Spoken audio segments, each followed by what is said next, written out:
नमस्कार, स्वागत है आपका इंडिया न्यूज़ इन खबर में और मैं हूं मनोज कुमार।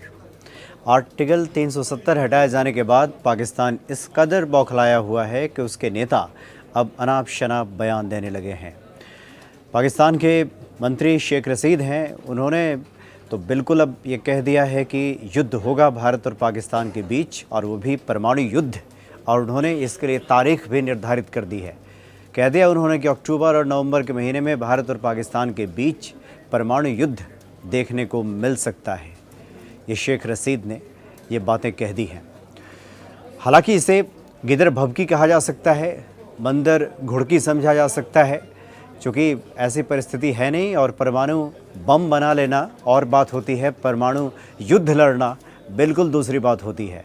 परमाणु युद्ध इतना आसान नहीं होता जितना कि पाकिस्तान कह रहा है, क्योंकि पाकिस्तानी मंत्री ये भी कह रहे हैं कि पाकिस्तान के पास जो भी हथियार है वो दिखाने के लिए नहीं है, इस्तेमाल करने के लिए है। तो चलिए थोड़ी देर के लिए अगर मान भी लें कि अगर परमाणु युद्ध हो गया तो फिर क्या नुकसान हो सकता है, क्या परेशानी हो सकती है, कितना जान माल का नुकसान हो सकता है। हालांकि इसका आकलन करना बड़ा मुश्किल है, क्योंकि ये सुरक्षा से जुड़ा हुआ मसला है और काफ़ी एक गोपनीय बातें होती हैं।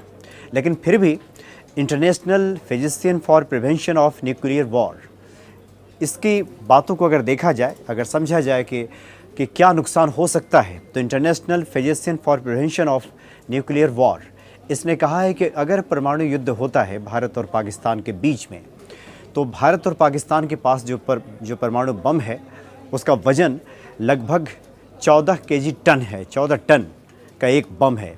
वो एक बम जो उस तरह का बम जो हिरोशिमा पे गिराया गया था, नागासाकी पे गिराया गया था, अमेरिका ने गिराया था 1945 में, उस आकार का बम भारत और पाकिस्तान के पास है। भारत के पास अनुमान ये है कि 130 से 140 के बीच में परमाणु बम है, और पाकिस्तान के पास 10 से 20 ज़्यादा, 10-20 की संख्या में ज़्यादा परमाणु बम पाकिस्तान के पास है। हालांकि दोनों देशों के परमाणु बमों को मिला दिया जाए तब भी अमेरिका, रूस और चाइना, इससे तकरीबन 3 से 4 गुना ज़्यादा उनके पास परमाणु बम है। तो चलिए अगर परमाणु बम का इस्तेमाल हो भी जाता है भारत और पाकिस्तान के बीच में, तो क्या होगा, क्या नुकसान होगा इससे। तो कहना है international physician for prevention of nuclear war का, इसका कहना है कि अगर 100 बम भी अगर गिराया जाता है भारत और पाकिस्तान द्वारा एक दूसरे पे, 100 बम का भी अगर इस्तेमाल किया जाए, तो लगभग दुनिया की 1/4 आबादी ख़त्म हो जाएगी। यानी लगभग 2.5 अरब लोग मारे जाएंगे अगर 100 बम का भी इस्तेमाल होता है। तो भारत और पाकिस्तान के बीच लगभग 250 बम है, दोनों की अगर संख्या देख लीजिए। और ये जो नुकसान होगा ये पहले सप्ताह में ही हो जाएगा, इतने लगभग 2.5 लाख लोग मारे जाएंगे, और उसका दूरगामी प्रभाव पड़ेगा वो अलग। एक अनुमान ये लगाया गया है कि पूरा एशिया कई सालों तक धुएँ के आगोश में रहेगा, धुएँ के चपेटे में रहेगा। सूरज नहीं दिखेगा, सूरज निकल ही नहीं पाएगा। यानी तकरीबन 20 से 25 सालों तक हो सकता है कि सूरज दिखाई ही ना दे, इतना ज़्यादा विनाशकारी परमाणु बम होता है।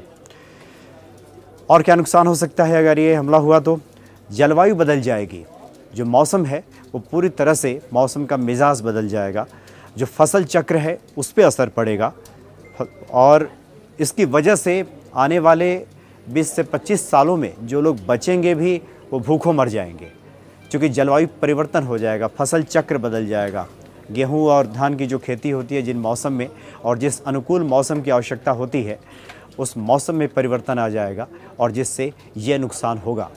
तो कुल मिलाकर ये आकलन है, हालांकि क्षति इससे ज़्यादा हो सकती है। इसलिए जैसा कि मैंने शुरू में कहा कि परमाणु बम बना लेना एक और बात है, और परमाणु बम का इस्तेमाल करना बिल्कुल दूसरी बात है। तो भले ही ये गिदड़ भभकी, बंदर घुड़की पाकिस्तान की तरफ से मिल रही हो, शेख रशीद या इमरान खान परमाणु जंग की बात कर रहे हों, लेकिन ऐसा हकीकत में होगा ये बिल्कुल नामुमकिन सा दिखता है, क्योंकि पूरी मानवता इससे ख़त्म हो जाएगी।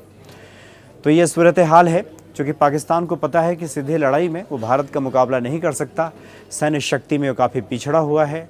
इसलिए या तो वो छद्म में युद्ध लड़े या फिर परमाणु हमले की धमकी दे।